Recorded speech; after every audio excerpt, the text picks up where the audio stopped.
আসসালামু আলাইকুম। নবী করিম সাল্লাল্লাহু আলাইহি ওয়াসাল্লাম ফলমূল খাওয়া এবং এর উপকারিতা সম্পর্কে নানা দিক দিয়ে নির্দেশনা দিয়েছেন। ইসলামে ফলমূলকে আল্লাহ তাআলার বিশেষ নিয়ামত হিসেবে উল্লেখ করা হয়েছে এবং সুস্বাস্থ্যের জন্য তা খাওয়ার প্রতি উৎসাহিত করা হয়েছে। হাদিস ও ইসলামী শিক্ষায় ফল সম্পর্কে কিছু উল্লেখযোগ্য বিশেষ বিষয় নিচে তুলে ধরা হলো। ফুলকে মানুষের রিজিক ও নিয়ামত হিসাবে বর্ণনা করা হয়েছে।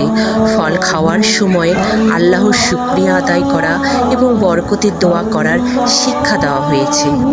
আসুন আমরা শুধু ফল কেন, যে কোনো কিছু খাওয়ার আগে বিসমিল্লাহির রহমানির রহিম বলি, হালাল খাই, হালাল পথে চলি, পবিত্র 5 ওয়াক্ত নামাজ পড়ি, আল্লাহকে অন্তর থেকে ডাকি।